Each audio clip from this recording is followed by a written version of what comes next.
নমস্কার বন্ধুরা, নন্দাস কিচেন টিপসে আপনাদের সবাইকে স্বাগত। আজকে আমি যে সবজিটার রেসিপি তৈরি করে দেখাবো সেটা হয়তো আপনারা সবাই চিনবেন না। এটা এক ধরনের আলু হয়, এটাকে আমাদের এখানে মেটে আলু বলা হয়। আপনাদের এখানে এটাকে কি বলা হয় আমাকে কমেন্টে অবশ্যই জানাবেন। আজকে এই আলুটা দিয়ে একটা রেসিপি তৈরি করে দেখাবো। প্রথমে কড়াইতে তেল গরম করে নেব। এরপর আগে থেকে নুন হলুদ মেখে রাখা রুই মাছগুলো ভেজে নেব। রুই মাছগুলো কিছুক্ষণ লাল লাল করে ভেজে নিতে হবে। এবারে কেটে রাখা আলুর টুকরোগুলোর মধ্যে সামান্য নুন হলুদ মাখিয়ে রেখে দেব। এখন মাছের টুকরোগুলো ভাজা হয়ে এলে এক এক করে তুলে নেব। এখন কড়াইতে যে তেলটা আছে ওই তেলটার মধ্যে সামান্য কালো জিরে ফোড়ন দিয়ে দেব। ফোড়ন দেওয়ার পর এখানে আগে থেকে নুন হলুদ মেখে রাখা আলুর টুকরোগুলো দিয়ে দেব। এখন আলুর টুকরোগুলোকে ভালোভাবে নেড়েচেড়ে ভেজে নিতে হবে। কিছুক্ষণ হালকা আঁচে আলুগুলো ভালোভাবে ভেজে নিতে হবে।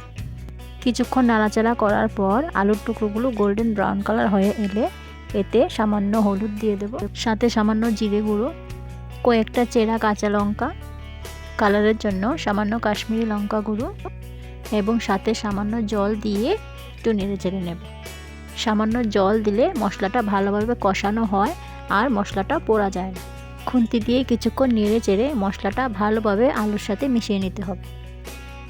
কিছুক্ষণ নেড়ে চেড়ে আলুগুলো মশলার সাথে ভালোভাবে সাঁতলে নিয়েছি। এবার এতে দিয়ে দেব 2 কাপ পরিমাণ মতো জল। জলটা দেওয়ার পর মশলার সাথে ভালোভাবে মিশিয়ে নিয়ে কিছুক্ষণের জন্য ঢাকা দিয়ে রেখে দেব। প্রায় 10 মিনিট পর আলুগুলো হালকা সেদ্ধ হয়ে এলে ঢাকনাটা খুলে দেব। এবারে এতে আগে থেকে ভেজে রাখা মাছের টুকরোগুলো এক এক করে দিয়ে দেব।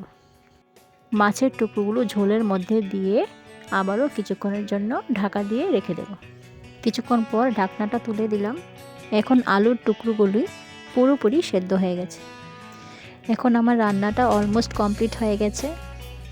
সব শেষে উপর থেকে সামান্য ধনেপাতা কুচি ছড়িয়ে দেব। খুবই কম মশলাযুক্ত হেলদি একটি রেসিপি, আর খেতেও খুবই সুস্বাদু এবং ইউনিক একটি রেসিপি। আপনারা বাড়িতে এই রেসিপিটি অবশ্যই একবার ট্রাই করবেন। শীতকালে এই আলুগুলো যে কোনো বাজারেই পাওয়া যায়, আর একবার বানিয়ে খেলে অবশ্যই আপনাদের ভালো লাগবে। রেসিপিটি ভালো লাগলে আমার চ্যানেলটাকে প্লিজ সাবস্ক্রাইব করে দেবেন আর পাশে রাখা বেল আইকনটার মধ্যে প্রেস করে দেবেন। তো আজকের রেসিপিটি আমি এখানে শেষ করছি। তো আপনাদের সাথে দেখা হবে আবার একটা নতুন ভিডিওতে নতুন রেসিপির সাথে।